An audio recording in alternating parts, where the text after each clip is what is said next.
नमस्कार। आज हम पढ़ेंगे अंतर्राष्ट्रीय व्यापार से लाभ। अंतर्राष्ट्रीय व्यापार से क्या क्या लाभ प्राप्त होते हैं, इसके बारे में आज अध्ययन करेंगे। इसके बारे में आज हम पढ़ेंगे। एक ही राष्ट्र में लोगों द्वारा वस्तुओं एवं सेवाओं के आपसी लेन देन को विनिमय कहा जाता है। एक देश के अंदर लोगों द्वारा वस्तुओं सेवाओं के जो आपसी लेन देन होता है उसको विनिमय कहा जाता है। पहले जब मुद्रा नहीं चलती थी तो हमारे यहाँ पर वस्तु विनिमय पाया जाता है। आज भी अगर हम लोग गाँव में देखें, थोड़ा अध्ययन करें, थोड़ा देखें गाँव में जाकर, तो वस्तु विनिमय आज भी पाया जाता है। जैसे कोई सब्जी वाला सब्जी लेके जाता है गांव में और बदले में किसान या अन्य परिवार उसको बदले में, जैसे गेहूं के बदले में अगर वो सब्जी देता है, तो ये वस्तु विनिमय का एक उदाहरण है। यदि वस्तुओं व सेवाओं का लेन देन दो राष्ट्रों के बीच हो तो उसे विदेशी व्यापार कहते हैं। घरेलू बाजार में वस्तु के लेन देन से व्यक्तियों में आपस में परस्पर निर्भरता बढ़ती है, जो दोनों ही पक्षों के लाभ को बढ़ाती है। जैसे किसान गेहूं उगाता है और अपनी आवश्यकताओं की सभी चीज़ें वह स्वयं पैदा नहीं कर सकता, बाकी उसे अन्य से लेनी पड़ती है। उसकी आवश्यकताएं क्या क्या है, उसके लिए एक किसान गेहूं प्रोडक्शन करता है या अनाज उगाता है, वस्त्र भी चाहिए, हल, वो जो खेती करता हल लोहे का बना रहता वो भी उसको चाहिए, बीज भी चाहिए, बहुत सारी चीज़ें चाहिए उसको। तो सभी चीज़ों का वो प्रोडक्शन नहीं कर पाता, तो क्या करना पड़ेगा उसको विशिष्टीकरण मिला हुआ अनाज प्रोडक्शन। तो अनाज प्रोडक्शन करेगा, बदले में अन्य लोगों से वो दूसरी वस्तुएं लेगा। तो इससे क्या करता है, परस्पर निर्भरता बढ़ती है। ये कहलाती है परस्पर निर्भरता। किसान को खेती करने के लिए उसे हल, आजकल ट्रैक्टर का उपयोग करना होता है, जिन्हें वह स्वयं उत्पादित नहीं कर पाता। अतः खेती में उपयोग के लिए उसे हल की खरीद करनी पड़ती है, तो वह अपने द्वारा उत्पादित गेहूं को बेचकर करता है। इस प्रकार प्रत्येक व्यक्ति दूसरे पर निर्भर रहता है। इस परस्पर निर्भरता से ही उत्पादन में बढ़ोतरी होती है, वृद्धि होती है, क्योंकि किसान तब केवल गेहूं उत्पादन पर ही अपना संपूर्ण ध्यान केंद्रित करेगा जिससे उत्पादन में विशिष्टीकरण भी होगा और जो उत्पादन लागत को कम करने में सहयोगी होगी। यानी जो जिस चीज़ को बनाने में कार्यकुशल है वह चीज़ बनाएगा, तो उससे ओवरऑल प्रोडक्शन में बढ़ोतरी होगी, उत्पादन में बढ़ोतरी होगी और इससे उत्पादन लागत को कम करने में सहयोग मिलता है। इस प्रकार व्यापार चाहे घरेलू हो या विदेशी हो, अनेक लाभ प्रदान करने की क्षमता रखते हैं। यथा उत्पादन के पैमाने में विस्तार, विशिष्टीकरण तथा लागत में कमी आदि व्यापार से फायदे होते हैं। एक अर्थशास्त्री था जॉन स्टुअर्ट मिल। उन्होंने कहा है, अंतर्राष्ट्रीय व्यापार का यह लाभ है कि विश्व की उत्पादक शक्तियों को अधिक कुशल रोजगार प्राप्त होता है। तो हम ये निश्चित तौर पे कह सकते हैं कि व्यापार हमेशा लाभदायक होता है, चाहे वो घरेलू व्यापार हो या अंतर्राष्ट्रीय व्यापार हो। और अंतर्राष्ट्रीय व्यापार से न कि आर्थिक लाभ होता है, बल्कि सामाजिक, तकनीकी और व्यवस्थागत परिवर्तनों के भी लाभ प्राप्त होते हैं। यानी इसमें सोशलाइजेशन चेंज भी मिलता है, टेक्नोलॉजिकल चेंज भी मिलता है और इंफ्रास्ट्रक्चर, आधारभूत ढांचा, इनमें परिवर्तन के भी हमें इंटरनेशनल ट्रेड से प्रॉफिट मिलता है। आर्थिक लाभ के अलावा ये लाभ भी हमें अंतर्राष्ट्रीय व्यापार से प्राप्त होते हैं। ऐसा नहीं है कि व्यापार से लाभ ही लाभ मिलते हो, इससे हमें हानि भी मिलती है। हानि का हम लोग एक अलग चैप्टर देखेंगे कि अंतर्राष्ट्रीय व्यापार से क्या क्या हानियाँ होती है। बहुत सारे सिद्धांत आए अंतर्राष्ट्रीय व्यापार के, लेकिन 17वीं और 18वीं शताब्दी में जब राजा महाराजाओं का राज हुआ करता था, चाहे यूरोप हो चाहे अन्य कोई कंट्रीज हो, वहाँ पर लोकतंत्र तो नहीं था, राजतंत्र था। उस वक्त की बात कर रहे हैं हम, उन परिस्थितियों की बात कर रहे हैं कि उस टाइम की लोग अर्थशास्त्री क्या सोचते होंगे इंटरनेशनल ट्रेड से। उस वक्त 17वीं और 18वीं शताब्दी में वणिकवादियों ने सिद्धांत प्रतिपादित किया था अंतर्राष्ट्रीय व्यापार पे। उन्होंने कहा था कि जो वणिकवादी को मूल सिद्धांत समझ लेते हैं, वणिकवादी ये कहते हैं कि जो स्टेट या जो राज्य या जो देश ज़्यादा निर्यात करेगा वो ज़्यादा प्रॉफिट में होगा, और जो निर्यात कम करेगा वो कम प्रॉफिट में होगा। यानी वो कहते थे कि निर्यात ज़्यादा करना चाहिए और आयात हमको कम करना चाहिए, ऐसा वणिकवादी कहते हैं। और ये 17वीं और 18वीं शताब्दी की विचारधारा अंतर्राष्ट्रीय व्यापार के संबंध में। वो स्पष्ट यह कहते हैं कि ज़्यादा निर्यात करना चाहिए। तो इसका मतलब यह हुआ कि एक देश का निर्यात दूसरे देश का आयात बनता है, तो निश्चित तौर पर एक देश को प्रॉफिट होगा तो दूसरे देश को उससे नुकसान होगा, घाटा होगा। तो वो दूसरे देश के ऊपर अपने देश का विकास करना चाहते थे। ऐसी वणिकवादी विचारधारा पनप रही थी 17वीं और 18वीं शताब्दी में। वो किसी ये सोच ही नहीं पाए उस वक्त कि नहीं, अंतर्राष्ट्रीय व्यापार से दोनों ही देशों को प्रॉफिट भी हो सकता है। वणिकवाद के बाद में हमारे यहाँ पर जो दूसरी विचारधारा है वह क्लासिकल विचारधारा, जैसा कि मैंने स्क्रीन पे भी लिख रखा है। क्लासिकल अर्थशास्त्रियों में एडम स्मिथ, रिकार्डो और मिल आते हैं। इनको क्लासिकल ट्रिनिटी बोलते हैं, त्रिमूर्ति बोलते हैं।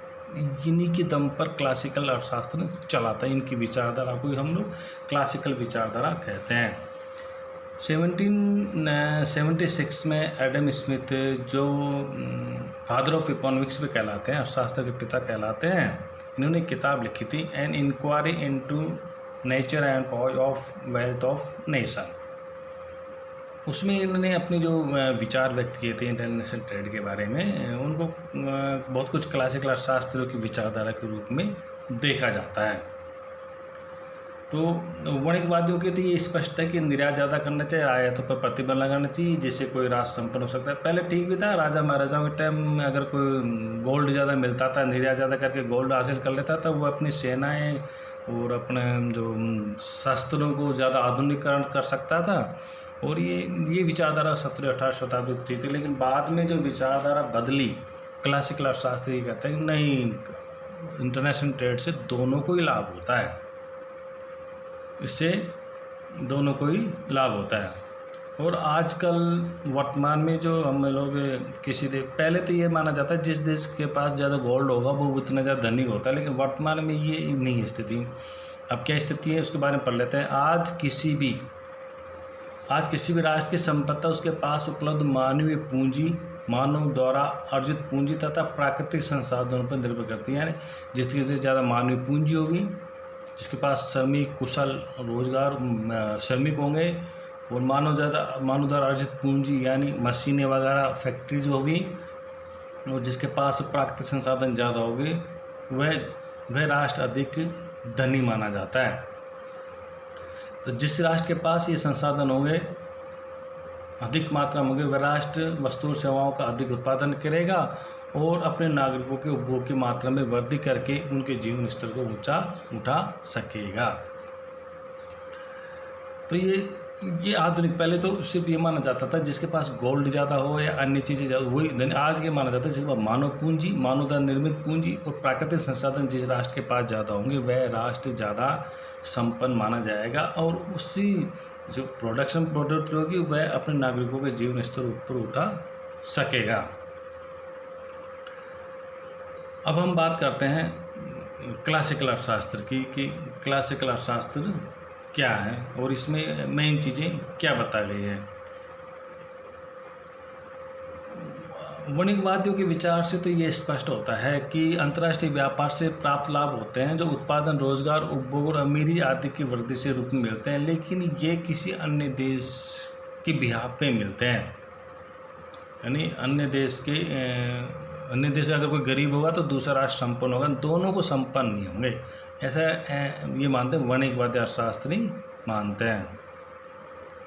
हम बात कर रहे हैं क्लासिकल अर्थशास्त्र की। इसमें एडम स्मिथ ने कहा था कि यदि दो राष्ट्र स्वेच्छा से व्यापार करें तो दोनों ही राष्ट्रों को लाभ मिलेंगे। स्वतंत्र व्यापार सभी राष्ट्रों में धन में वृद्धि करता है। उनके अनुसार यह एक सर्वमान्य सत्य है कि कोई भी समझदार घर का मालिक ऐसी वस्तु को घर में नहीं बनाएगा जो बाज़ार में खरीदने से भी महंगी बनती हो। जैसे मान लीजिए कोई वस्तु बाज़ार में सस्ती मिल रही है और घर में बनाने पर वह महंगी मिलती है, तो एडम स्मिथ ये कहते हैं कि ये सत्य बात है कि कोई भी समझदार घर का मालिक ऐसी वस्तु को घर में नहीं बनाएगा जो बाज़ार में खरीदने से भी महंगी बनती हो। एडम स्मिथ का यह विचार इस सामान्य सत्य पर आधारित है कि कोई भी समझदार व्यक्ति बाज़ार में कोई वस्तु सस्ती मिल रही है तो उसे घर में नहीं बनाएगा। उदाहरणतः बाज़ार की कीमत में तुलना में यदि घर में मिठाई बनाना महंगा पड़ता है तो कोई भी समझदार व्यक्ति घर में मिठाई बनाकर नुकसान नहीं उठाएगा, वह बाज़ार से ही मिठाई लेकर आएगा। जो क्लासिक अर्थशास्त्री ने जो अंतर्राष्ट्रीय व्यापार के सिद्धांत प्रतिपादित किए हैं, इन अर्थशास्त्रियों ने स्वतंत्र व्यापार पर ध्यान दिया था। क्लासिक अर्थशास्त्रियों ने, वापिस दोहराना चाहूँगा, क्लासिक अर्थशास्त्री स्वतंत्र व्यापार के पक्ष में थे। वो कहते थे कि आयात निर्यात पर किसी तरह का कोई प्रतिबंध नहीं होना चाहिए, यानी सरकारी हस्तक्षेप की नीति का पालन करते थे, जिसको इंग्लिश में बोलते हैं लेजर फेयर कहा जाता है। अर्थात बाजार पर सरकार कम से कम या नहीं के बराबर हस्तक्षेप करे, जिससे कीमत का निर्धारण पूर्णतः बाजारी शक्तियों मांग और पूर्ति के द्वारा तय हो। इन मान्यताओं यथा स्वतंत्र व्यापार तथा सरकारी हस्तक्षेप के आधार पर दो राष्ट्र आपस में जब व्यापार करेंगे तो निश्चित तौर पर लाभ अर्जित करेंगे। दोनों राष्ट्र उन वस्तुओं को उत्पादन कर निर्यात करें जिससे उन्हें अपेक्षाकृत अधिक लाभ या कम लागत हो। एडम स्मिथ ने इसे निरपेक्ष रूप में बताया, जबकि रिकॉर्डो ने इसे सुधारात्मक कर तुलनात्मक रूप में बताया।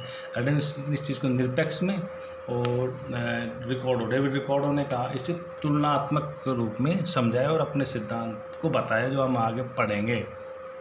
रिकॉर्डो के अनुसार जैसे मान लीजिए भारत और अमेरिका है, ठीक है, जो दो वस्तुओं जैसे कपड़ा और कंप्यूटर, इन दोनों का प्रोडक्शन करते हैं, ठीक है। हम इसका एक उदाहरण द्वारा समझने की कोशिश करना, थोड़ा समझने कि हम उसको और डीपली ले जाएंगे। जब इसके सिद्धांत पढ़ेंगे तो इसको और डीपली पढ़ाएंगे, लेकिन थोड़ा सा अब जरूरत है सिद्धांतों पर आने की, समझने की। तो दो देश है, भारत और अमेरिका। भारत कपड़ा बनाता है और अमेरिका कंप्यूटर में विशिष्टीकरण कर रखा है। भारत ने कपड़ा, क्योंकि यहाँ लेबर ज़्यादा है, अमेरिका में पूंजी ज़्यादा है, तो 2x2x1 का ये मॉडल हमारे यहाँ पर बन गया। तो किसको फ़ायदा होगा? मान लीजिए वही कपड़ा भारत सस्ता बनाता है और अमेरिका में वो चीज़ महंगी पड़ती है, तो भारत कपड़े का निर्यात करेगा, ठीक है। हमारे यहाँ पर पूंजी कम है तो हमारे यहाँ पर कंप्यूटर महंगा बनता है, तो अमेरिका कंप्यूटर बनाकर उसको भारत में कपड़े के बदले में क्या करेगा? निर्यात करेगा, तो उससे भारत को फ़ायदा होगा। मान लीजिए हमारे यहाँ कंप्यूटर 1 लाख रुपए का मिलता है, अमेरिका से हम लोग उसका आयात करते हैं तो 50,000 रुपये का पड़ता है, तो निश्चित तौर पर हमको उसका फ़ायदा होगा। वैसे कपड़ा, मान लीजिए 1 मीटर कपड़े की लागत अमेरिका में 50 रुपये और हमारे यहाँ से निर्यात करने पर वो 40 रुपये की पड़ती है, तो उससे निश्चित तौर पर अमेरिका को फ़ायदा होगा। तो इस प्रकार ये क्लासिक अर्थशास्त्र कहता है कि स्वतंत्र व्यापार होने पर, यानी अगर सरकार उसमें प्रतिबंध नहीं लगाए हैं, तो निश्चित तौर पर व्यापार करने से दोनों ही देशों को लाभ होता है, यानी दोनों ही देशों में उत्पादन में बढ़ोतरी होगी, विशिष्टीकरण मिलेगा और अन्य भी फ़ायदे उनको बड़े पैमाने की मित्रताएं, आज भी कई ऐसे फ़ायदे मिलते हैं जो दोनों ही देशों को मिलते हैं। तो निश्चित तौर पर हम ये कह सकते हैं कि अंतर्राष्ट्रीय व्यापार से दोनों ही देशों को फ़ायदा मिलता है। नमस्कार।